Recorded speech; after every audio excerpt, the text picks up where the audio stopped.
was wonderful to hear everybody sort of warming to that melody. Even difficult things we can pick up.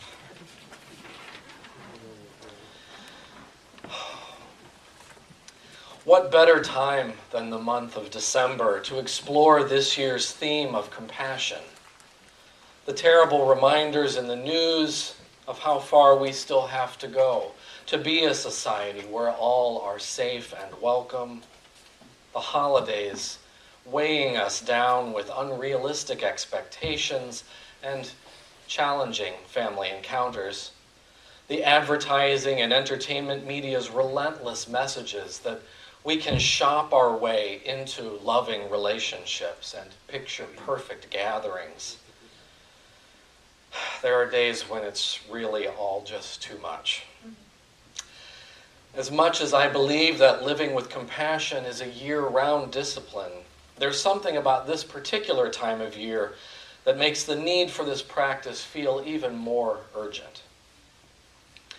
It's helpful for me to regularly remind myself that the basic meaning of compassion is grounded in the words roots, kom, and patein, to feel with.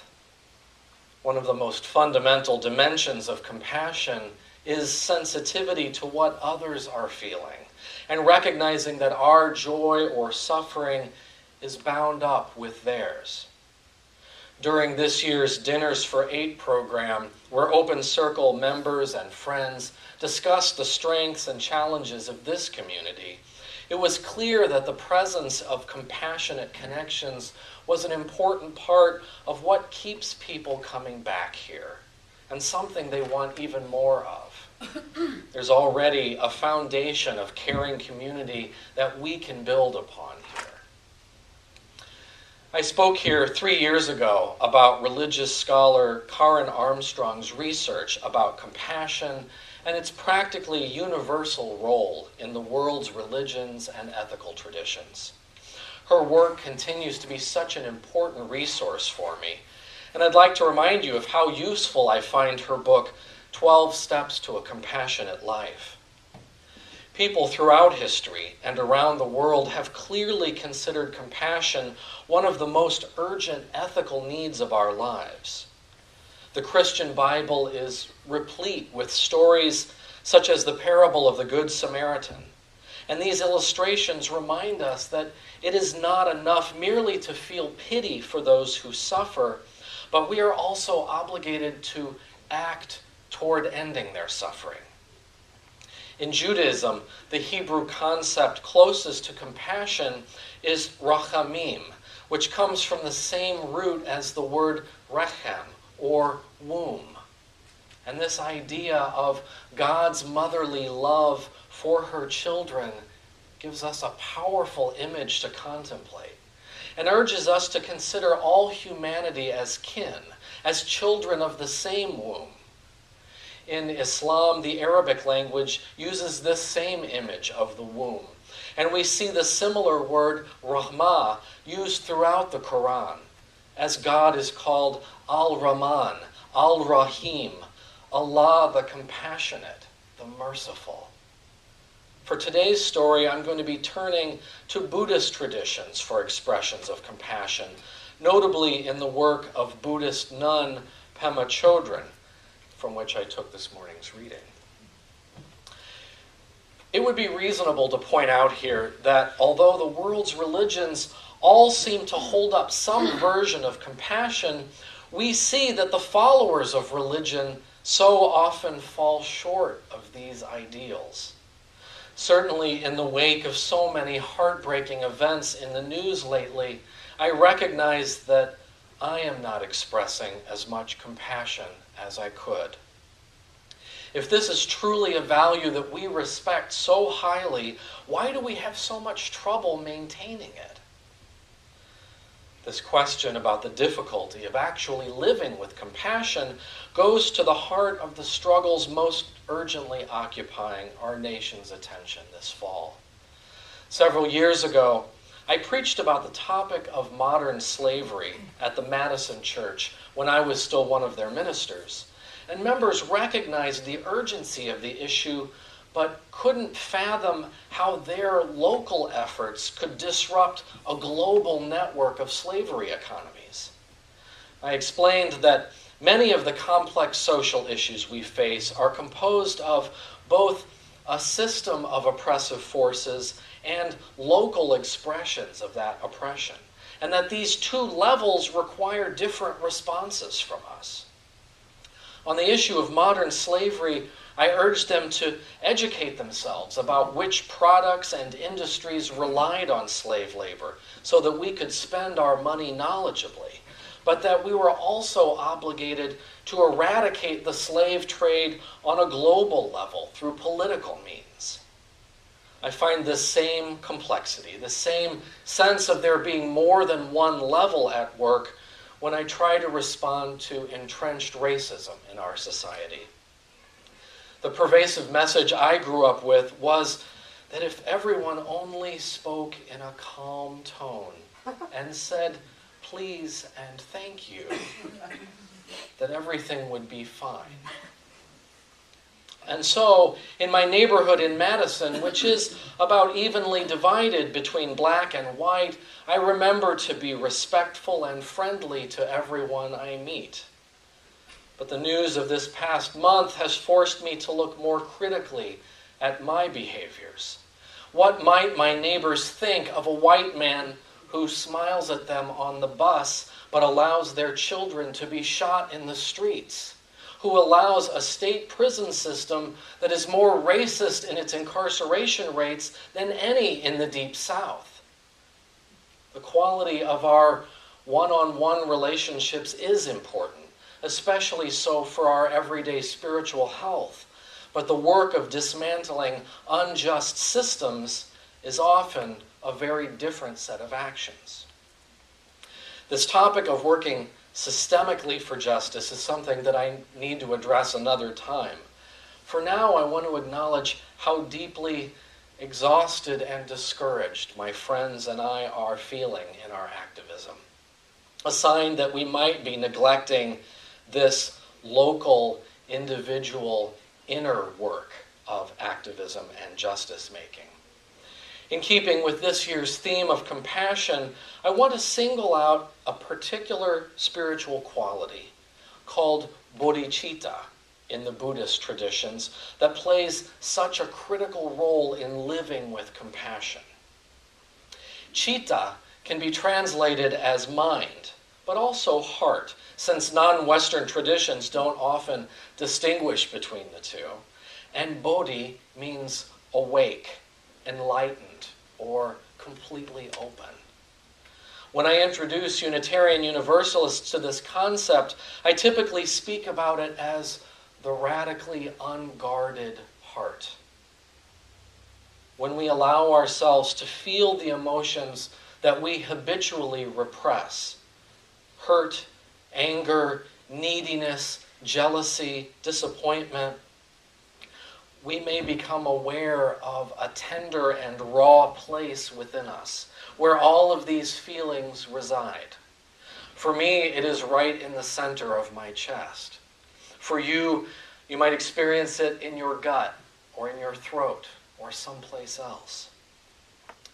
Pema Chodron compares this exquisitely vulnerable place to the rawness of a broken heart or an open wound.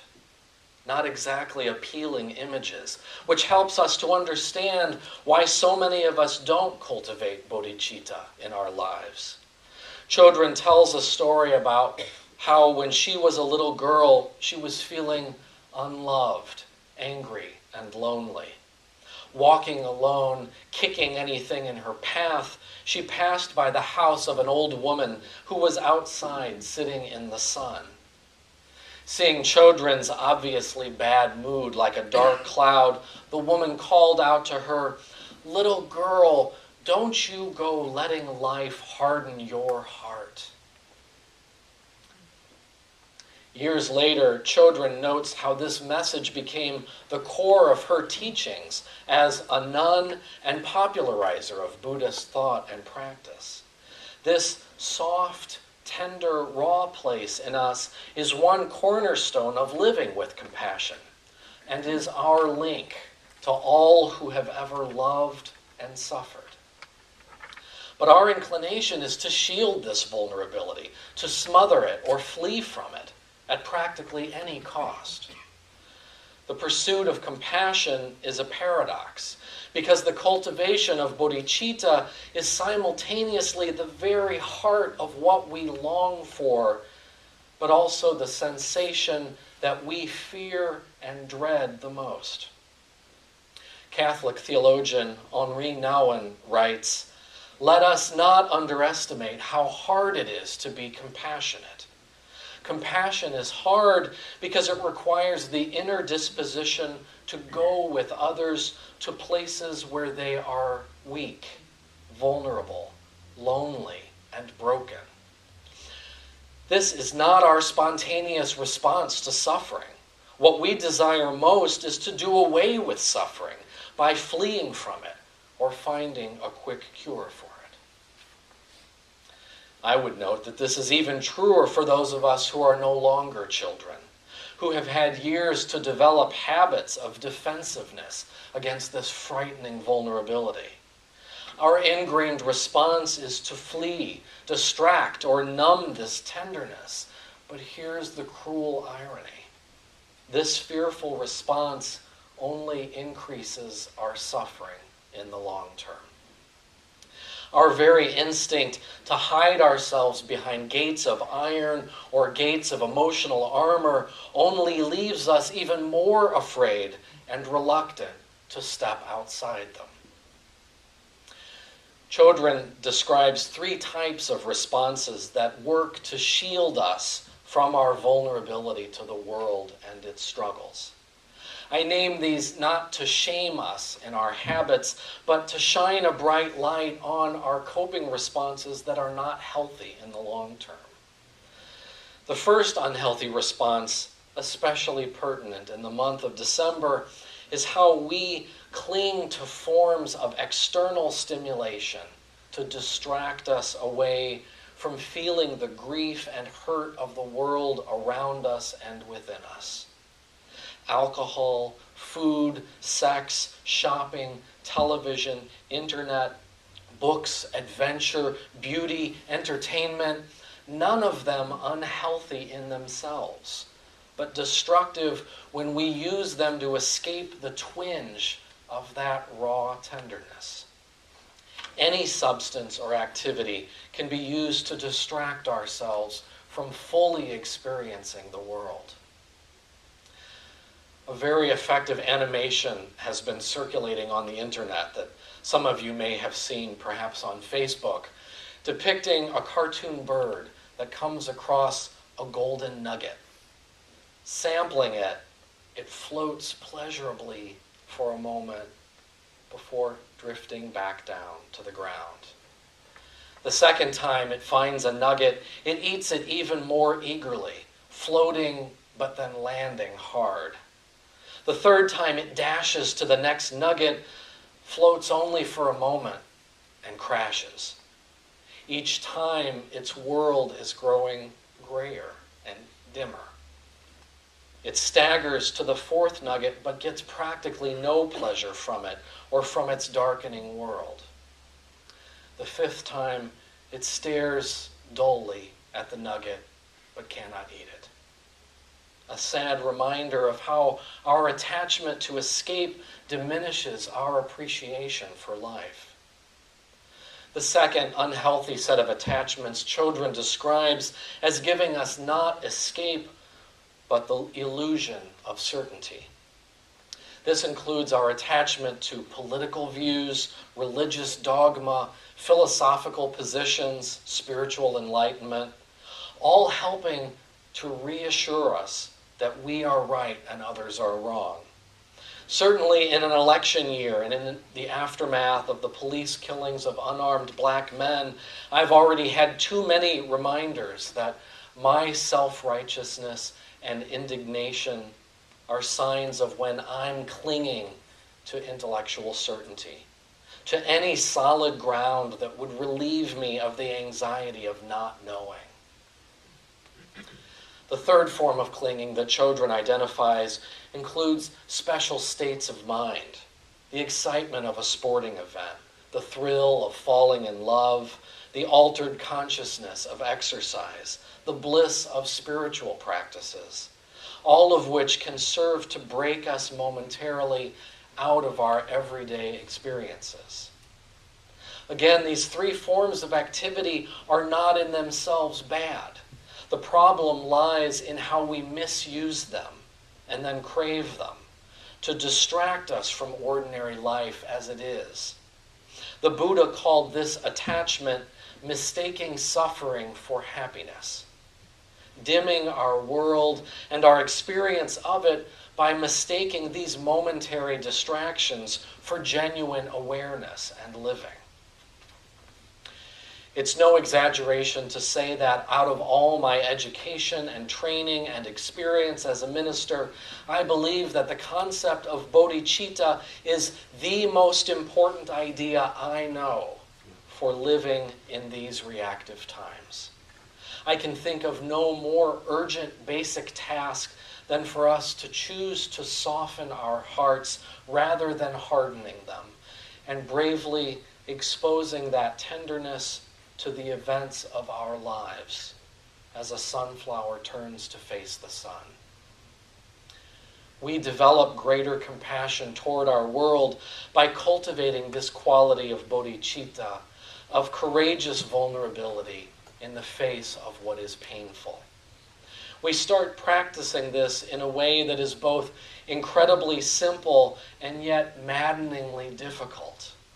We merely practice exposing that tenderness.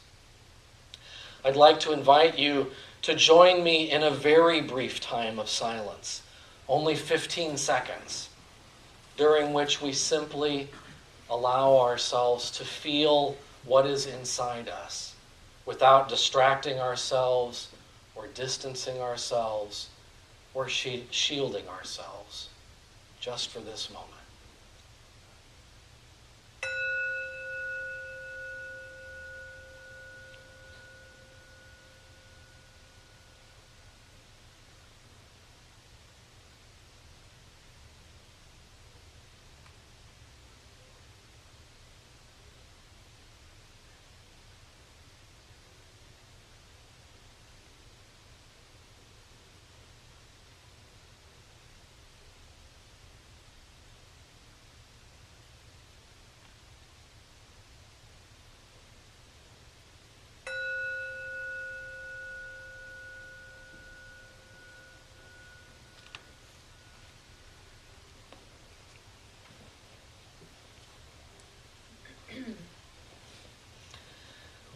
We can begin with simple practices like this, both to familiarize ourselves with what it feels like to let down our armor and what our resistance to this feels like. Did you notice anything? A physical quality like heaviness or tightness, an emotional quality like anxiety or aversion, a particular thought such as, I don't know what's supposed to happen. This is an exercise that becomes clearer and more vivid the more we practice it, I promise you. Even when I'm in the middle of something else, now I can loosen the armor that I usually wear around my heart and feel the center of my chest relax and open.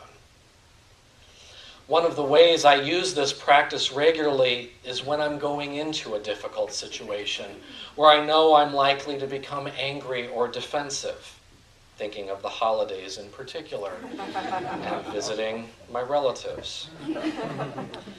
As in our exercise, I take a few breaths and I simply envision letting down the defenses around my heart. When I'm in the midst of a situation where I want to maintain bodhicitta, I keep a reminder on my desk, such as a lit candle or my little picture of Pema Chodron. Every time I see this reminder, I soften my heart and simply allow it to feel what it's feeling. Perhaps because I typically approach problems with my head, I've also become aware that there's an intellectual dimension in my practice of bodhicitta. When I try to drop my armor and experience this unguarded heart, and my fear and anxiety arise, I can often talk myself through it, saying, "You can do this. Just for this moment, you're doing fine."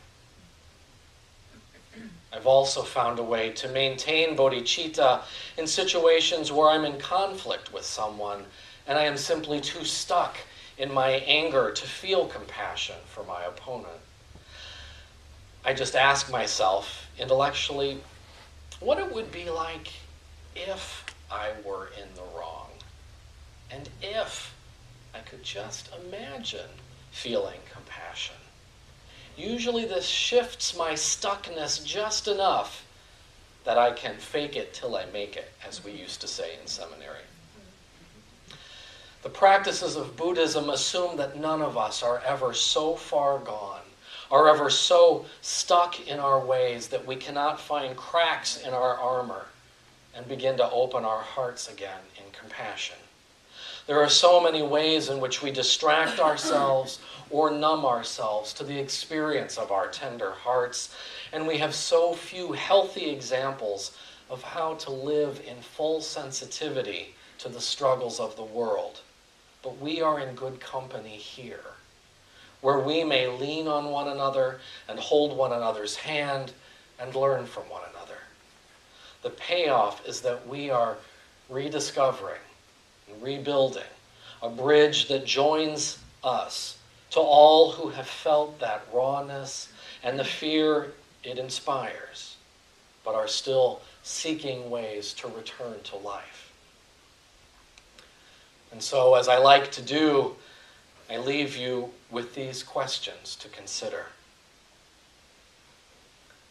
How do you find compassion when you are in a difficult situation?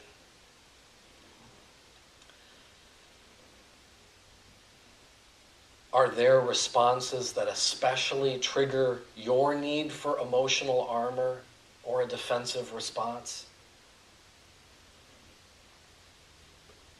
And what helps you to lower your armor and reacquaint yourself with your own tenderness?